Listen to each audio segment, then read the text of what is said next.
Mariam has joined me at the table, which means it's time for our look at the newspapers, what's making headlines around the world. Let's start off with Singapore's Straits Times. That leads with India's opposition party, a story that we've been mentioning. The BJP, it says, is poised to take over power in the world's biggest democracy. The Daily Telegraph's business section has a warning from Europe's largest investment bank. It says if Scotland becomes independent and gets its own currency, it could be ruinous for the majority of people north of the border. An increase in global sea levels appears to be unstoppable. That's according to a report in the international New York Times. It says that while the rise may be slow over the next century, it'll quickly become a crisis after that. There are revelations that children of some Chinese political figures are urging the Communist Party to free the jailed Nobel laureate Liu Xiaobo to improve Beijing's reputation. That's in the Japan Times.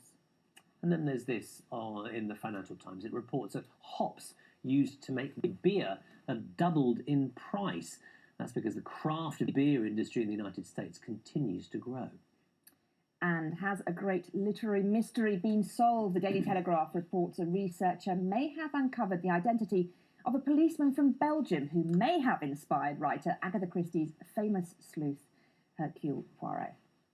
Well, joining us is Mark Davies, who's the CEO of strategy consultancy firm Camberton. Thanks for coming in, Mark. I know both of you want to get onto that Agatha Christie story, but you're going to have to wait a few minutes to get onto that.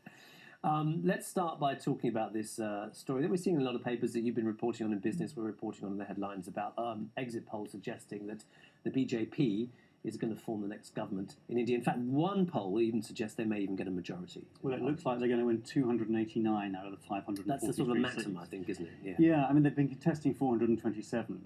Exit polls are notoriously unreliable in India.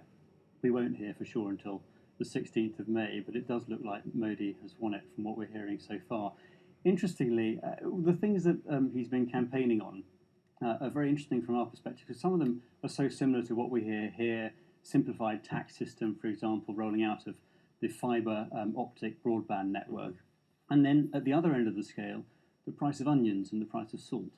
So, reflecting the huge breadth in India with an 800 million electorate. But, elections often come down to how wealthy, how well off, or how badly off people feel, don't they? And the price of food, even in the UK. Well, absolutely. But that shows that the huge breadth across the world's biggest democracy.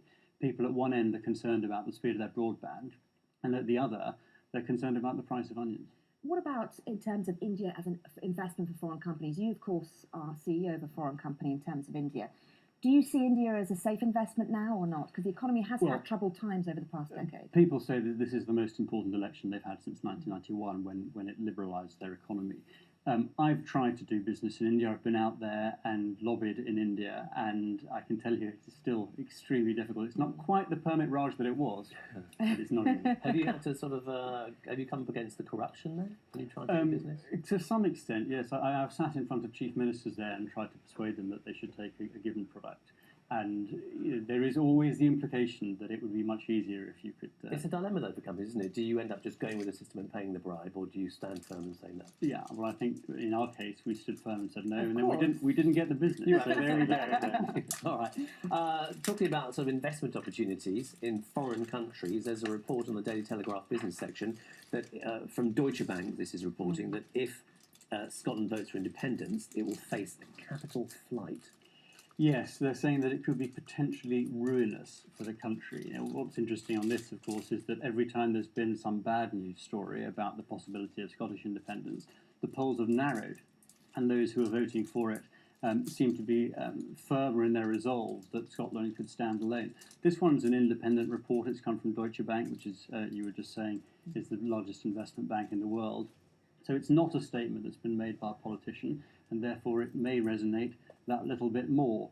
The poll that came out at the weekend suggested that Alex Salmond has still got a very long way to go. 54% of people are going to vote against, according to Scotland on Sunday, against 34% of people who are going to vote for, with only 12% undecided. But who knows, this could make a difference either way, really. Let's move on to the international New York Times, Mark, because this is a really important story for all of us, obviously, perhaps not in the short term, but in the long term.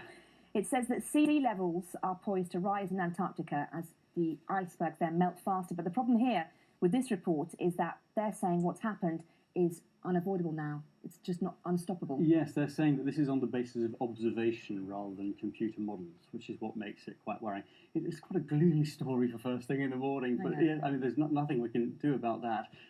They're talking about a 10-foot rise in sea levels over the next 100 years, which is a rather alarming thing to think about.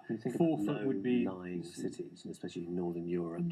Think of Bangladesh, parts of the eastern seaboard of America. Well, it does suggest that the money that's going into climate change provision should be all about preventative safety measures now, rather than trying to roll back what's happening in terms of the atmosphere. Because according to this report, at least, we're too late for that now. Yeah, but some would also say that those are still preventative measures by rolling back what's causing. Well, no, I mean in terms of protection. Sure. So increasing flood barriers, for example, which doesn't actually change the amount of carbon dioxide in the atmosphere, but will protect people in the event that the sea level rises.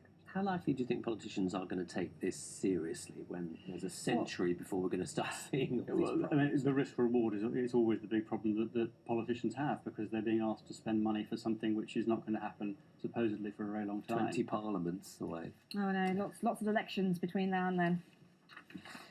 Let's look at the Japan Times. This interesting story, actually. Slightly misleading picture here, with a picture of the Dalai Lama on the front page. It is in the background. The guy behind it. Who was the Nobel laureate. He won the Nobel Peace Prize in 2010. And wasn't there, obviously, because he's in prison. He wasn't there. He was imprisoned, and the reason he was imprisoned, officially subversion, but subversion in this particular case is that he was organising a petition to campaign against one-party rule.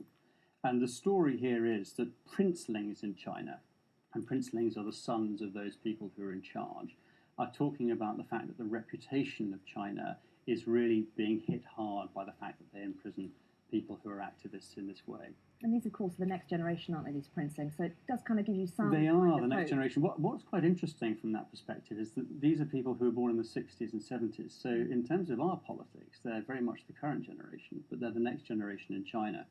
Now, what's going on in China at the moment, obviously there's a lot of economic reform, there's military reform, there's a crackdown on corruption. But it's interesting that they're focusing on the reputation piece, which of course is what I do, not for governments, but to advise people on. Reputation is so important for people. And of course, the first rule of reputation is you are what you do, not what you say. And what they're saying is they need to get him out, not just to be talking a good game, they actually need to release him when he comes up for parole. And how surprising is this to you as someone who deals with reputation? Well, if you think back to 2008, the Beijing Olympics, there was a lot of sort of trying to cover up of the issues that China had. And people thought that the Beijing Olympics would make the big difference, and it didn't. So the fact that now, 6 years later, there is a move, I think is quite surprising. Let's look at the Financial Times. This is an interesting story about the price of hops going up because of the kind of glut of craft beers. I was astonished reading this. I was astonished reading this to see just how big the craft beer industry is. It's a $14 billion industry. $14 billion immense, on isn't it? craft beer. Oh yeah, microbreweries, big thing in America now. There are 2,000, according to this article, there are 2,768 craft brewers in the United States. I have to say, if you'd asked me to guess, I would have guessed something in double figures, I think. Right. And there's probably Not quite a as lot many in as this that. country as well. I'm sure it's going to becoming quite a hip thing. Yes, but It is quite cool, even isn't into it? the low hundreds maybe, but nearly 3,000, that strikes me as a lot. So even China... Anyway, as a result of that, the price of hops is going up. It's gone up dramatically over the last few years. And as a result, the industry itself is under threat because they can't get enough of the hops. There are so many people who are trying to make craft beers. They can't get enough of the hops in order to make it.